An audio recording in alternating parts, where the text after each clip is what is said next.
It's time for Caribbean News, covering current events from around the world, regionally and locally, with Sean Garrity on this station. It's news the Caribbean can use. And now, the details. Hart NSTA Trust Chairman steps down. Insists he acted in an honorable and transparent manner as chairman. Chairman of the Board of Directors of the Hart NSTA Trust, Edition-Gabbidon, has stepped down while insisting that during his tenure, he conducted the business of the trust with highest levels of transparency. Questions have been raised in the public domain recently about the relationship between a company Gabbidon is the chief executive officer and the Hart NSTA Trust. Gabbidon tendered his resignation to Prime Minister Andrew Holness on Friday, December 17, while noting that the company, Syncon, has been doing incredible business with Hart for well over a decade across successive administrations and prior to his service as chairman of the board of the Hart NSTA Trust.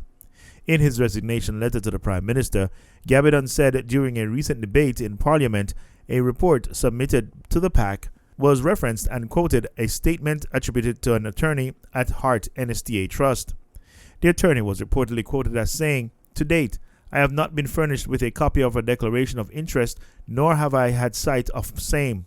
Given that I am not the keeper of records with respect to the Board of Directors, it would not be within my purview to handle same nor confirm whether the trust is in receipt of a copy from the chairman. I am therefore not in a position to comment on the scope that said declaration covers." Antigua and Barbuda lifts state of emergency and curfew.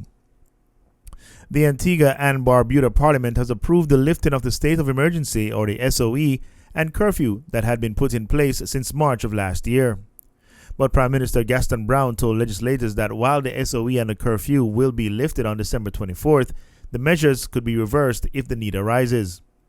And until such time that the needs may arise for the reinstitution of a state of emergency and a curfew. But opposition legislators contended that there was never a need for the SOE and curfew, which they claimed the government had put in place to restrict the freedom of nationals and curb disquiet about the government's policies. Opposition leader Jamali Pringle also used the opportunity to criticize the government over its vaccination policy and mandate, which he said negatively affected citizens. Pringle added that those affected workers are still trying to get their salaries for those months. In entertainment, the professor says she's still being cursed for inviting Vibes Kartel to deliver a university lecture.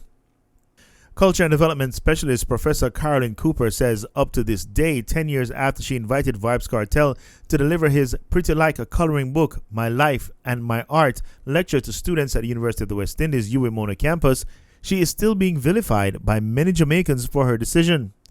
Professor Cooper, who is the author of Soundclash, Jamaican Dancehall Culture at Large, made the revelation in an article in which she addressed several current affair topics, as well as objected to an assertion made by a commenter that she would be delighted if Vibes Kartel were to be conferred with the title of National Hero of Jamaica.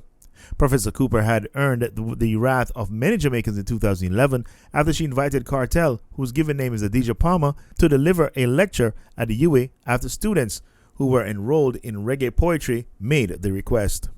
In business, Moderna says COVID booster appears to work against Omicron.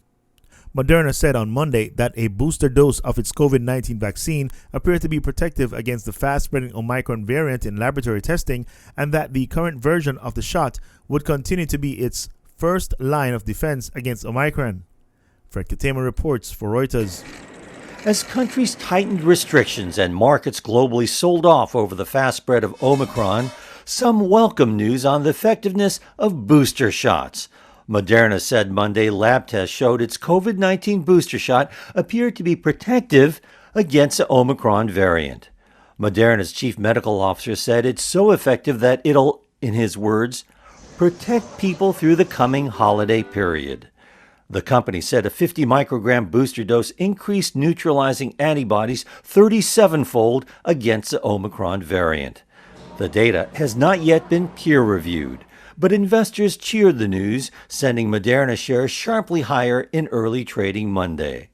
U.S. regulators authorized Moderna's 50 microgram booster in October. Earlier this month, Pfizer and BioNTech said a 3-shot course of their vaccine also neutralized Omicron in a lab test. Meanwhile, in sports, West Indies women to start World Cup against hosts New Zealand. West Indies women will play host New Zealand in the opening match of the 2022 ICC Women's Cricket World Cup, according to the full updated fixture. The two sides will kick off the tournament on March 4 at the Bay Oval in Tauranga.